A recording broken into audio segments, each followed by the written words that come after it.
سیدہ عائشہ رضی اللہ تعالیٰ عنہ فرماتی ہیں کہ ایک دن حضور کا دریا رحمت جوش میں تھا اور حضور نے فرمایا عائشہ جو مانگنا ہے مانگ لو۔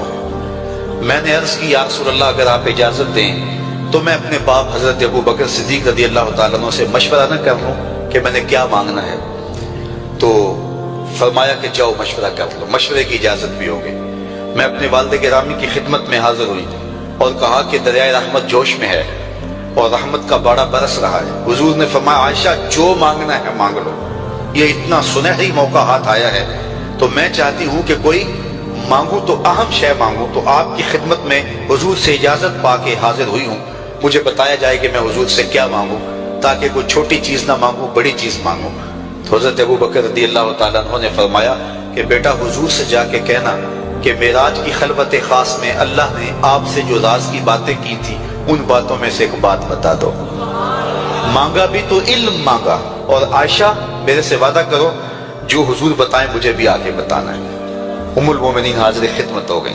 حضور نے پوچھا عائشہ مشورہ ہو گیا؟ کہا جی حضور ہو گیا۔ کہا مانگو کیا مانگتی ہو؟ کہا حضور معراج کی خلوت خاص میں جب اللہ کے حضور حاضر ہوئے رب نے آپ سے راز کی باتیں کی تو ان باتوں میں سے ایک بات بتا دیں۔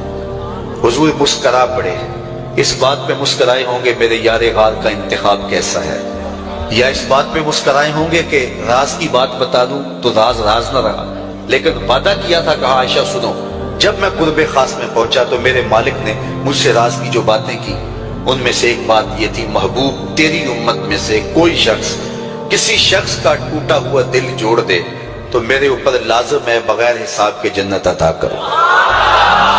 ام المومنین بہت خوش ہوئی اور اپنے والد گرامی سیدنا ابو بکر صدیق رضی اللہ تعالیٰ عنہ کے پاس آئیں اور ساری کہانی سنائی۔ بہت خوش تھی، لیکن حضرت ابو بکر صدیق رضی اللہ تعالیٰ عنہ نے سنا تو رونے لگے۔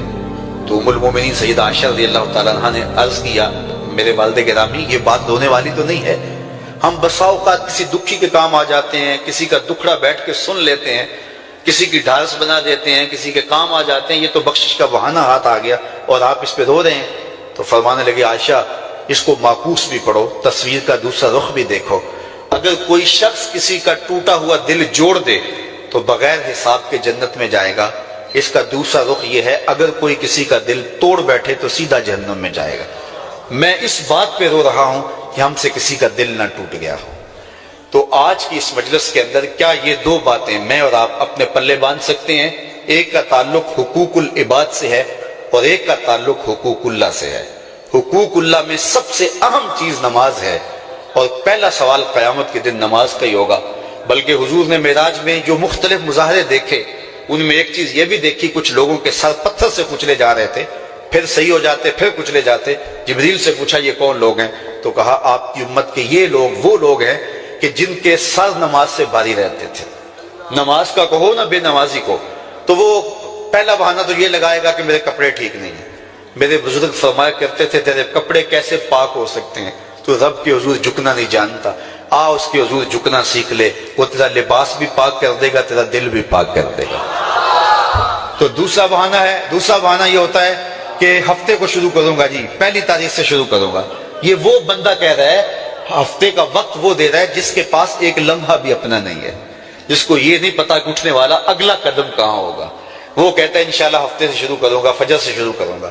میاں اللہ کے حضور بلاوا 5 وقت ہمیں آتا ہے، حی علی الصلاۃ حی علی الفلاح۔ کتنے بدبخت ہیں کہ جو پکار کے اٹھ کے اس کے حضور حاضر نہیں ہوتے۔ 5 گانا نماز شعار زندگی بنا لو، اور ہم یہ پکا عزم مصمم کر کے اٹھیں، اتنے زور سے ہم ارادہ کریں کہ شیطان بھاگ جائے، ہماری ہوا سے بھی بھاگ جائے۔ یہ تو اتنے پختہ ارادے کے ساتھ عزم کر کے جو ہے وہ آج ارادہ کر کے یہاں سے نکلے ہیں کہ وہ فجر کے وقت ہمیں بہکانے میں کامیاب نہ ہو، ادھر اذان پکارے ادھر ہم دوڑتے ہوئے اللہ کے گھر کی طرف پلٹ آئیں۔ ہم یہ عزم کریں کہ آج کے بعد نماز نہیں چھوڑیں گے۔ اللہ مجھے آپ کو 5 گانا نماز کی توفیق نصیب کرے، اور ہمیں توفیق نصیب کرے کہ ہم کسی کے دل شکستگی کا سامان نہ کریں۔ ٹوٹے ہوئے دل جوڑ سکیں تو ضرور جوڑیں، اور کسی کا دل توڑنے سے ہم گریز کریں اور اپنی زندگی کو ایک خوبصورت پیغام